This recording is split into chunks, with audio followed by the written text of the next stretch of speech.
بسم اللہ الرحمن الرحیم۔ اللہ پاک کے پیارے محبوب صلی اللہ علیہ وسلم کی شہزادیوں میں سے آپ کی سب سے پیاری اور لاڈلی شہزادی حضرت سیدہ فاطمۃ الزہرا رضی اللہ عنہا ہیں۔ آپ ہی وہ ہستی ہیں جنہیں سیدۃ النساء اہل الجنہ و سیدۃ النساء العالمین جیسے القابات عطا فرمائے۔ آپ وضاقت اور شکل و صورت میں آقا کریم صلی اللہ علیہ وسلم سے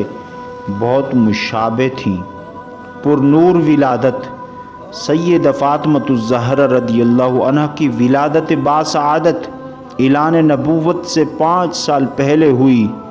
جب آپ رضی اللہ تعالی عنہ کی ولادت ہوئی تو فضا آپ کے چہرے کے نور سے منور ہو گئی۔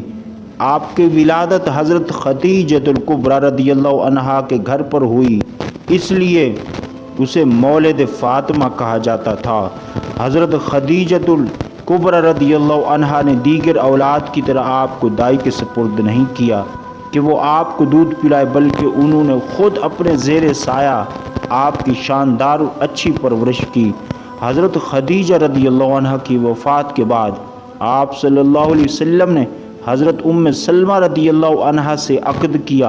تو حضرت فاطمہ رضی اللہ عنہا کو ان کی تربیت میں دے دیا۔ حضرت ام سلمہ رضی اللہ عنہا نے فرمایا کہ حضرت فاطمہ رضی اللہ تعالی عنہا کو میرے سپرد کیا گیا۔ میں نے انہیں ادب سکھانا چاہا، مگر خدا کی قسم فاطمہ تو مجھ سے بھی زیادہ مؤدب تھیں اور تمام باتیں مجھ سے بہتر جانتی تھی۔ کبھی کسی غیر محرم کی نظر آپ پر نہ پڑی، بلکہ آپ کی یہ تمنا تھی کہ وصال کے بعد بھی مجھ پر کسی غیر مرد کی نظر نہ پڑے۔ چنانچہ بروز محشر لوگوں کو نگاہیں جھکانے کا حکم ہوگا تاکہ آپ رضی اللہ عنہا پل صراط سے گزر جائیں۔ نجران کے مسیحی جب حضرت محمد صلی اللہ علیہ وسلم سے ملنے آئے اور بحث کی کہ حضرت عیسیٰ علیہ السلام کے بیٹے ہیں، حضرت عیسیٰ علیہ السلام اللہ کے بیٹے ہیں، اور کسی طرح نہ مانے، جس کی وجہ سے مباہلہ کی نوبت آئی۔ فیصلہ ہوا کہ عیسائی اپنے برگزیدہ لوگوں کو لائیں گے اور رسول اللہ صلی اللہ علیہ وسلم اپنے برگزیدہ بندوں کے ساتھ آئیں گے اور مباہلہ کریں گے، اور اسی طریقے سے فیصلہ ہوگا۔ اگلی صبح رسول اللہ صلی اللہ علیہ وسلم اپنے ساتھ حضرت حسن رضی اللہ تعالی عنہ اور حضرت حسین رضی اللہ تعالی عنہ کو چادر میں لپیٹے ہوئے اور حضرت علی رضی اللہ تعالی عنہ اور حضرت فاطمہ رضی اللہ تعالی عنہ کو لیے ہوئے آئے۔ ان لوگوں کو دیکھتے ہی، ان ہستیوں کو دیکھتے ہی ان لوگوں نے عیسائی مغلوب ہو گئے، اور ان کے سرداروں نے کہا کہ میں ایسے چہرے دیکھ رہا ہوں کہ اگر خدا سے بد دعا کریں تو روئے زمین پر ایک بھی عیسائی سلامت نہ رہے۔ فتح مکہ کے بعد جب ابو جہل کا خاندان مسلمان ہو گیا تو حضرت علی نے اس کی بیٹی سے، جس کا نام کسی نے جویریہ، کسی نے غورہ اور کسی نے جمیلہ بیان کیا ہے، نکاح کرنا چاہا۔ لڑکی کے خاندان والوں نے کہا ہم رسول اللہ صلی اللہ علیہ وسلم کی بیٹی پر بیٹی نہ دیں گے جب تک آپ سے پوچھ نہ لیں۔ چنانچہ انہوں نے اس کا ذکر حضور صلی اللہ علیہ وسلم سے کیا۔ ایک روایت کی روح سے خود حضرت علی نے بھی اشارتاً کنایتاً حضور صلی اللہ علیہ وسلم سے اجازت چاہی،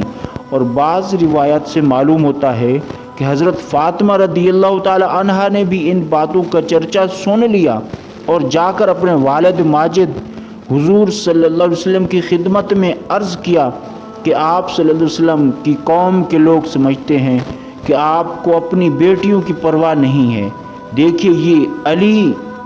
اب ابو جہل کی بیٹی سے شادی کرنے والے ہیں۔ اس پر حضور صلی اللہ علیہ وسلم نے ایک خطبے میں فرمایا بنی ہشام بن مغیرہ نے مجھ سے اس بات کی اجازت مانگی ہے کہ وہ اپنی بیٹی علی بن ابی طالب کے نکاح میں دیں۔ میں اس کی اجازت نہیں دیتا الا یہ کہ ابو طالب کا بیٹا میری لڑکی کو طلاق دے، ان کی لڑکی سے نکاح کر لے۔ میری لڑکی میرا ٹکڑا ہے، جو کچھ اسے ناگوار ہوگا وہ مجھے بھی ناگوار ہوگا، اور جو چیز اسے تکلیف دے گی وہ مجھے بھی تکلیف دے گی۔ میں حلال کو حرام اور حرام کو حلال نہیں کرتا، مگر خدا کی قسم اللہ کے رسول کی بیٹی اور اللہ کے رسول کے دشمن کی بیٹی ایک جگہ جمع نہیں ہو سکتی۔ دوستو، اس واقعے پر آدمی کو یہ شبہ لاحق ہو سکتا ہے کہ رسول اللہ صلی اللہ علیہ وسلم نے خود بھی بہت سی شادیاں کی اور عام لوگوں کو بھی 4 تک بیویاں رکھنے کی اجازت دی، مگر خود اپنی بیٹی پر ایک سوکن کا آنا بھی آپ صلی اللہ علیہ وسلم نے گوارا نہ کیا۔ شرعاً آپ صلی اللہ علیہ وسلم کی بیٹی پر بھی سوکن لانا آپ صلی اللہ علیہ وسلم کے داماد کے لیے حلال تھا، اس لیے حضرت علی نے ایسا کرنے کا ارادہ کیا، اور اسی وجہ سے حضور صلی اللہ علیہ وسلم نے بھی یہ نہیں فرمایا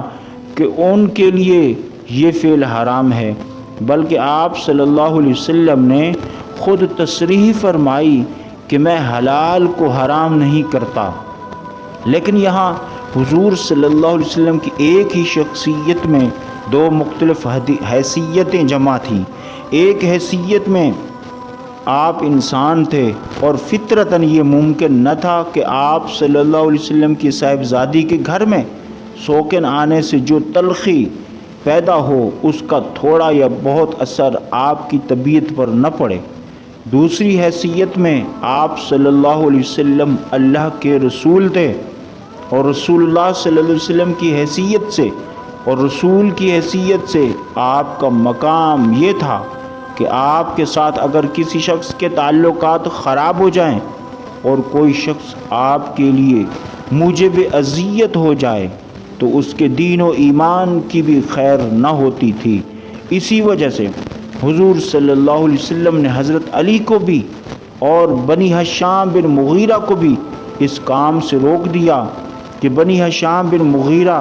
اسلام اور رسول اللہ صلی اللہ علیہ وسلم کے بدترین دشمن رہ چکے تھے اور فتح مکہ کے بعد تازہ مسلمان ہوئے تھے۔ خود اس لڑکی کے باپ ابو جہل کے متعلق تو سب کو معلوم ہے کہ حضور صلی اللہ علیہ وسلم کی دشمنی میں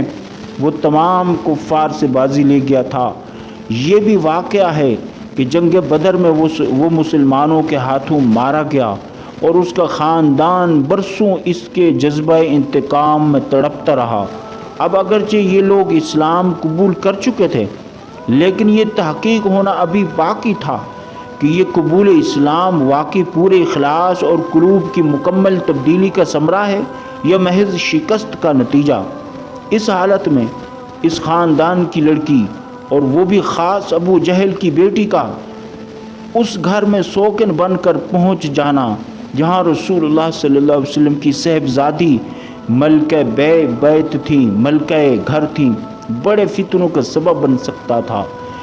ان لوگوں کی تعریف قلب تو کی جا سکتی تھی اور کی بھی گئی، لیکن اسلام کے ساتھ ان کے تعلق کا حال جب تک ٹھیک معلوم نہ ہو جائے انہیں عین خاندان رسالت میں گھسا لانا اور خود رسول اکرم صلی اللہ علیہ وسلم کی صاحبزادی کے بالمقابل لا کھڑا کرنا سخت نامناسب اور پر خطر تھا۔ یہی وجہ ہے کہ حضور صلی اللہ علیہ وسلم نے اس رشتے کو ناپسند کیا اور اعلان کہا کہ خدا کے رسول کی بیٹی اور دشمن کی بیٹی ایک جگہ جمع نہیں ہو سکتی۔